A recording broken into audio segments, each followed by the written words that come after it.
Welcome back, guys, to Miles Edgeworth Ace Attorney Investigations, where last episode we moved over to lobby number 1 to investigate, as we instead found ourselves talking to Detective Bad as we learned more about the KJ incident and the Ataglasu, hearing information not privy outside of those directly involved with the case in the past. From there we moved back to the courtroom where the judge was waiting with evidence from the case. We started checking it out, finding the knife to be the Ataglasu key, as we now continue examining the items before us. Maybe Mr. Rell really was the Ataglasu, so she says. And he was the one who killed Mr. Faraday. Isn't that one possible scenario? Well, not really, especially since Mr. Faraday was absolutely convinced that Mr. Rell was not the Ataglasu. Besides, as Detective Bad said earlier. But when we questioned Rell about what was sent along with the white card, Rell had no idea what it was. I see. Alright then, I guess the person who knows the trick behind this key is someone else, and that person is the real Ataglasu. It seems that this key is truly the key to solving this case. Indeed it is. We should have probably continued on before ending the last episode, but it sounded like really good to end it on the great Ataglasu. And then you realise when you start another episode that this might not be the best place to start on.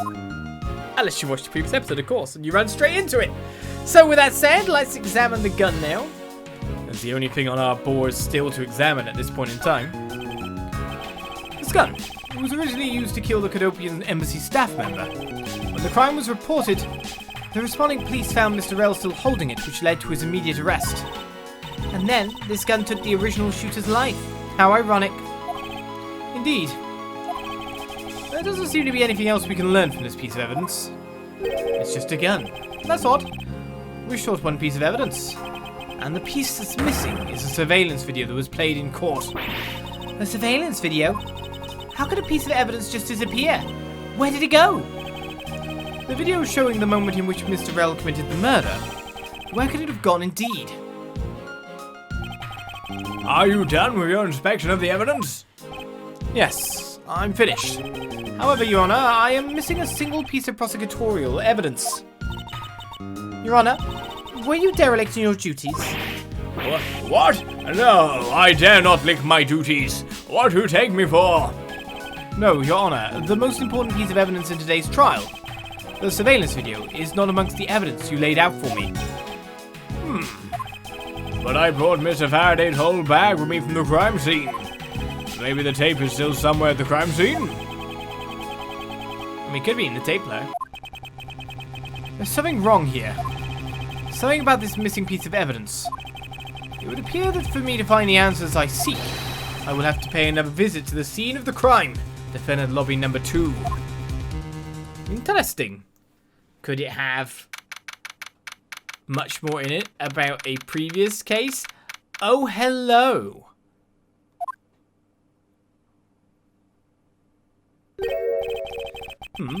That's Detective Bad, but who is he with? I've never seen that officer before. So did you find it? No, not yet, and I've looked everywhere. I see. Well then, please continue with the search. Understood. I'll continue the search. Why even have the name blanked out if you're going to play the music? So you're the one running this show. Prosecutors like you shouldn't even be allowed at crime scenes. How dare you? Just who do you think you are?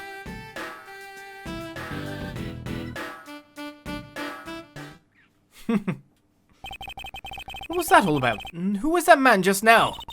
Whoever he was, I've never seen a more impudent officer in my life.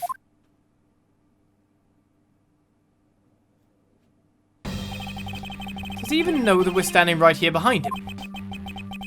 I know you're standing right behind me. What do you want, kids?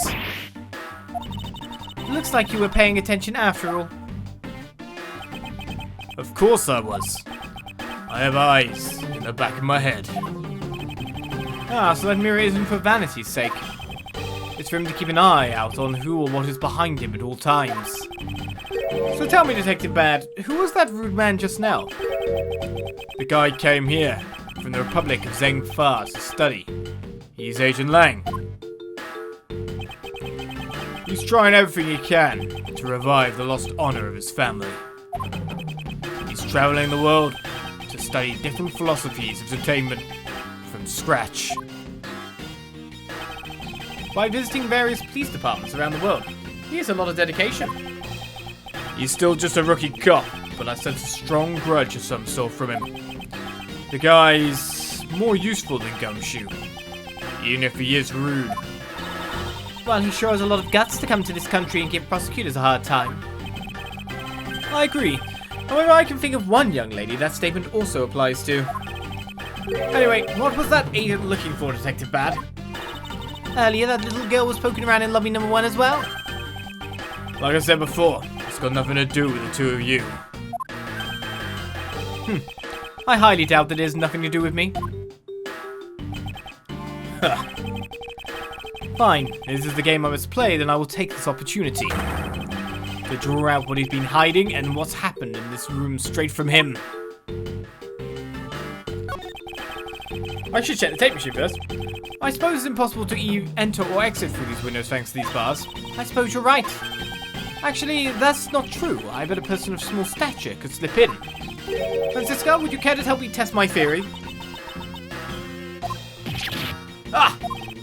Drat, I must remember to be more tactful around the vertically challenged. I didn't speak to Bad at all, I spoke to the window. That is one tiny TV. I think Gumshoe was rather shocked at this and said it was huge compared to his own. Anything you compare with something he owns will always seem grandiose. Speaking of grandiose, I'd say that ego of yours could use a little deflating. Right, now we'll speak to you.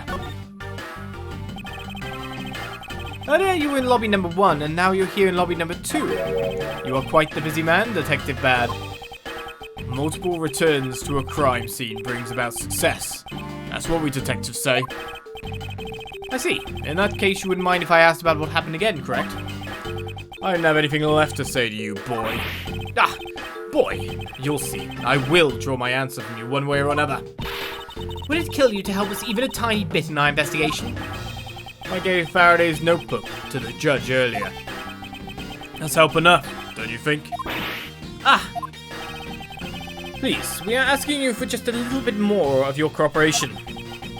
Don't push me, kid. I'd like to ask once again about what happened around here at the time of the crime.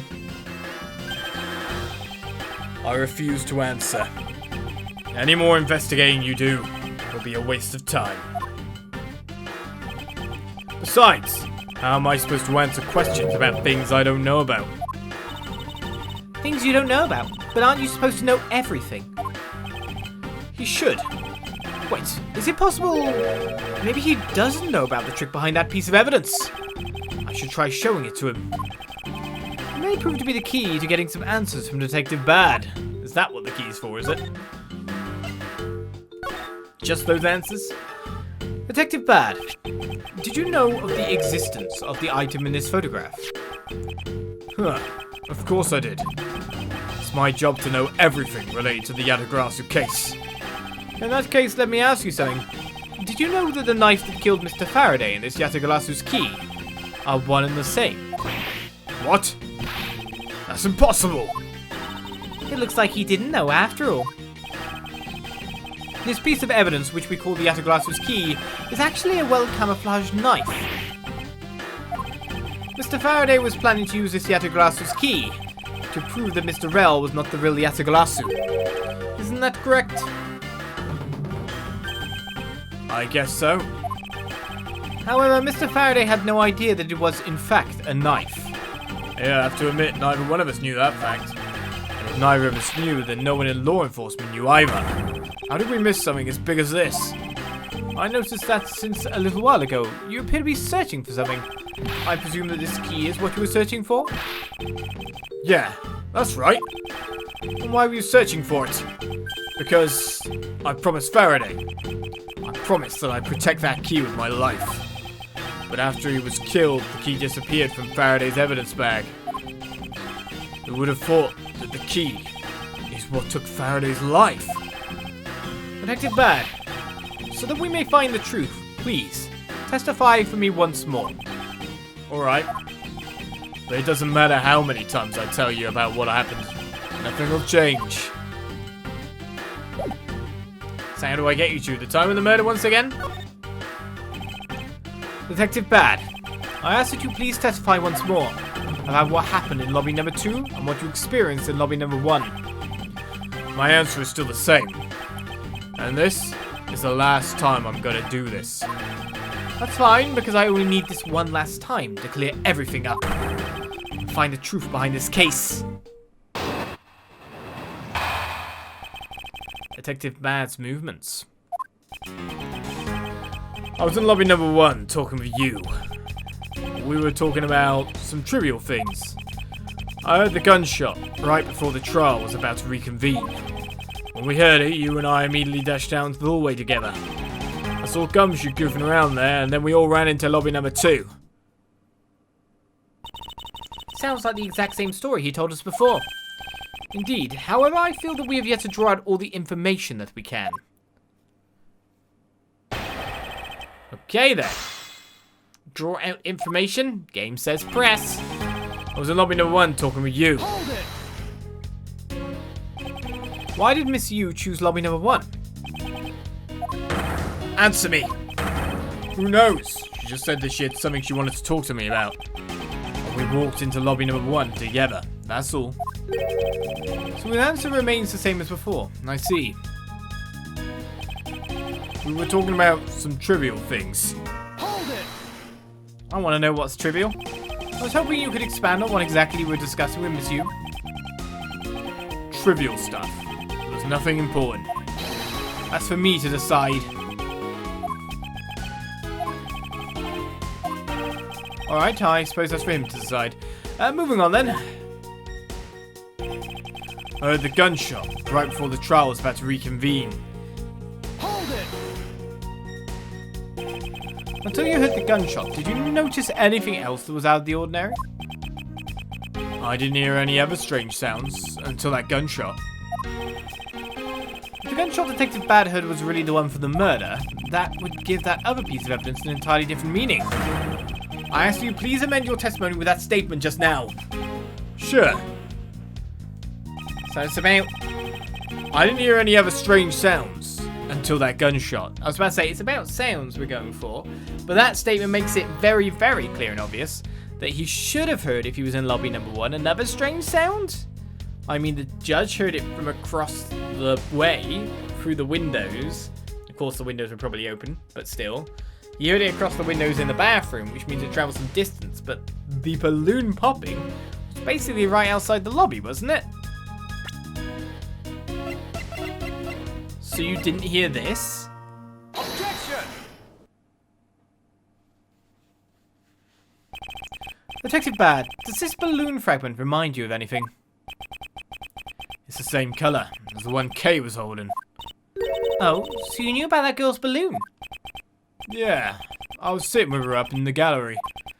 During the recess, just before we split up, I filled that balloon up for her. Well, as you may have already surmised, this piece did indeed come from Kay's balloon. Do you have a helium machine somewhere? So, what about the balloon? It's a precious resource. It's escaping the planet. I wonder if you might remember hearing this balloon pop at some point. What are you getting at? This fragment was found in the hallway right in front of lobby number 2. Furthermore, it was the sound of this balloon popping that the judge mistook as a gunshot. Oh? So the sound the judge heard was not actually a gunshot, huh? On top of that, His Honor said that he heard the balloon pop about 20 minutes before the trial was about to reconvene. Yes, which means that His Honor heard the balloon pop in the hallway when you were in lobby number 1, Detective Bad. And if you were in lobby number 1 at that time, you were close enough that you should have heard the balloon popping as well. So? Don't give me a so. We just proved that there is a flaw in your testimony. The crackling of the truth is louder than the sound of your sweet naivety cracking. And since you kids don't seem to know, let me fill you in on something. Did you ever stop to think why the doors and walls of this place seem so rugged? That's because they were designed to keep secrets from being leaked. Soundproof, kinda. What is that supposed to mean? The doors and walls are super thick. The window panes are double layered. To top it all off, even the curtains are made of a special sound-absorbing material. Then you mean... Since I was shoved inside lobby number 1, there was no way I could have heard that sound. No! Ugh! I knew that's what he was going to say. And that means that Scruffface's testimony is completely useless. If the rooms are soundproof, then of course he wouldn't hear any sign of a struggle. Ah! That's also why it's only natural that I didn't hear the balloon popping. Now do you get it, kids? Miles, I thought we were supposed to be the ones finding flaws in his logic. Not the other way around. I mean, I'm guessing the gunshot was loud enough then? The other way around. It's not possible to hear the sound of a balloon popping if one were in lobby number 1. However, if we examine the situation in reverse, the person standing in the hallway should not be able to hear the real gunshot either. And yet Detective Gumshoe claims to have heard it while he was standing in the hallway. Detective Bad, if that is the case, how exactly did you hear the gunshot? What do you mean, how? I just did. It would appear that you have yet to realize the contradiction in your own words. Oh? How so? If the rooms are as soundproof as you say they are, then how did the sound of the gunshot enter your ears? I see what you mean. I guess I'm more out of it from Faraday's murder than I had thought. Which means that what exactly, Miles? In the end, what did it all boil down to? Boils down to this, there must be a reason. As to how Detectives Bad and Gumshoe heard a gunshot they theoretically couldn't have. It looks like we need to examine the state of the crime scene again, huh? State of the crime scene? Wait, can it be... It's that ultra-strong perfume you wears. She spilled some of it.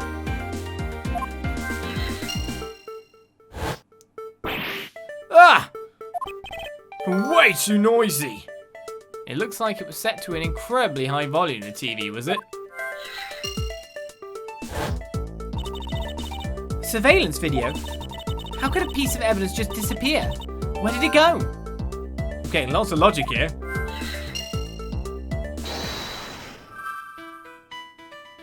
Right then, so, no human can climb through these barred windows. The scent of flowers is in the air. Oh.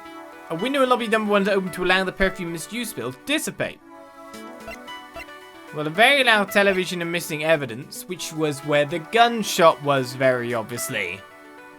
So, if we're looking at all this being given to us to connect at this moment, then this with this, and this with this. Because the gunshot was a tape played of the original murder in the first case.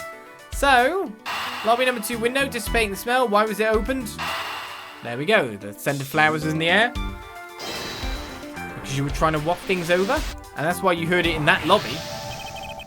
It's simply not possible for the killer to have escaped through barred windows. And yet, the fragrance of the perfume managed to escape and defend in lobby number 1.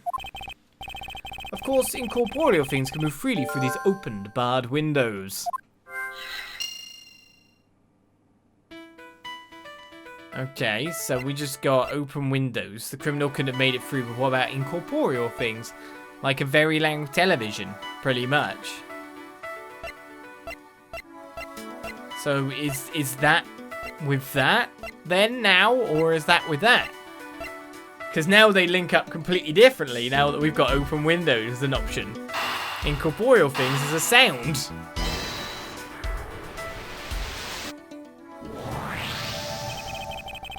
Now then, what else besides the smell can go both in and out of an open barred window? It's interesting during that scene as well, the body's back on the floor. The answer is sound. So no matter how careful the killer was, if the windows were open, the jig would be up. And since the windows in both defendant lobby number 1 and the hallway were open, that explains how the sound of a gunshot could be heard in both locations. Windows were open so the gunshot could be heard, but where did it originate from?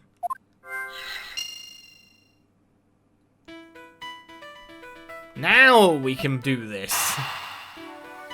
So look, you can actually see like all the evidence and the bodies on the floor, even though they weren't there before. I guess in Edgeworth's logical mind, he still has the scene fresh in his memory. I'm trying to connect. The missing piece of evidence is a video that shows the moment in which Mr. Rell killed the embassy staff member. It's with sound. The sound of the gunshot left quite an impression on me when it was played during the trial. The video should have been returned to Mr. Faraday's evidence bag for the recess and brought back here. If it disappeared after that time, then it's possible that the tape is still here in this room. Eureka!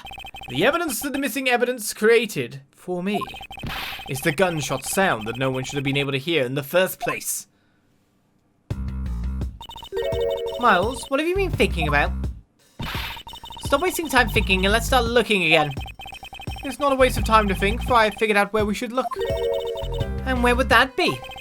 I believe we should examine the television. The TV. Well, you kids have fun. Go ahead and examine whatever you like.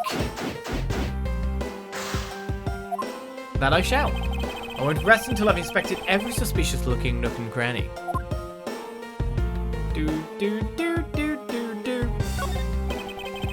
It's a video player, and there seems to be a videotape inside. It looks like it. The tape must have stopped on its own when it reached the end. This tape. Could it not be the missing surveillance tape? I suppose, but... Detective Bad, would it be alright with you if I verified the contents of this video? Sure, knock yourselves out. Alright, let's rewind this and see what we have. Oh, someone didn't press record to erase things, did they? If I remember correctly, the footage of Rel killing the embassy staff member should be at about the 30-minute mark. Let's start the tape. Understood. It should be about right. Now then, let's see.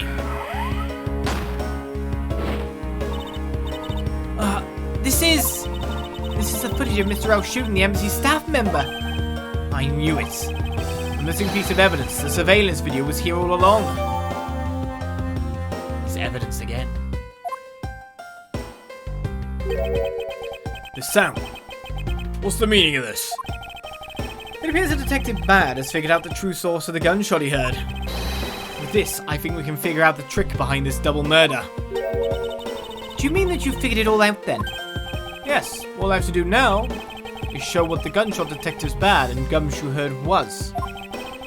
And through where they heard it from. Ah, fine. In that case, show me what you've deduced. Now to show what the gunshot Detectives Bad and Gumshoe heard was, and through where they heard it from. I won't rest until I've inspected every suspicious looking nook and cranny. So, what do you want me to do? Do you want me to look at the video again, or do you want me to deduce that this is where they heard it from? Is this what's somehow connected to any of the evidence I hold?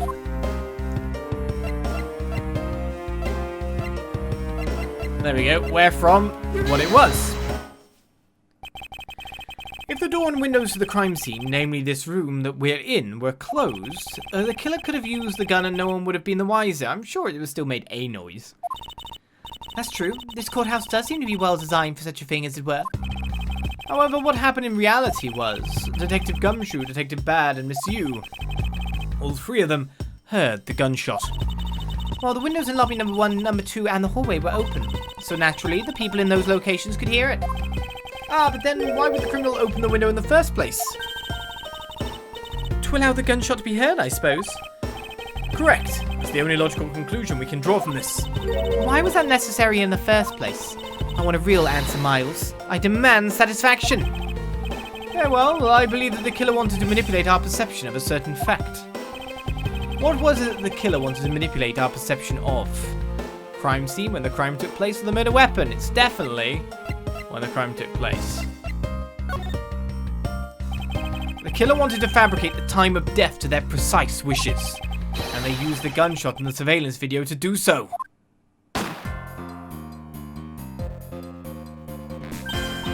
So that's why the tape was left running? You mean the gunshot I heard was from this video? Yes, which means that the murders really occurred in an earlier time than we thought. It must have been during the recess, but before Detective Gumshoe was on guard duty, someone who has no alibi for that time period, and planned this crime out in advance. That person is the real killer. Investigation complete.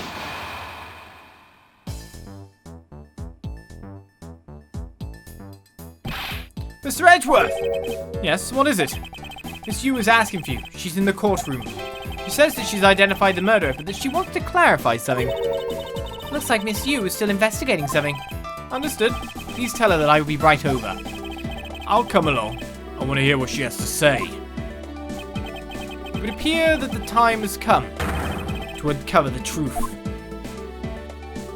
Oh, the time has come to uncover the truth. But a to be continued comes up with just a few minutes left on the episode timing. With the jingle playing out, I guess we leave you in suspense for next time, where the truth will out or will it?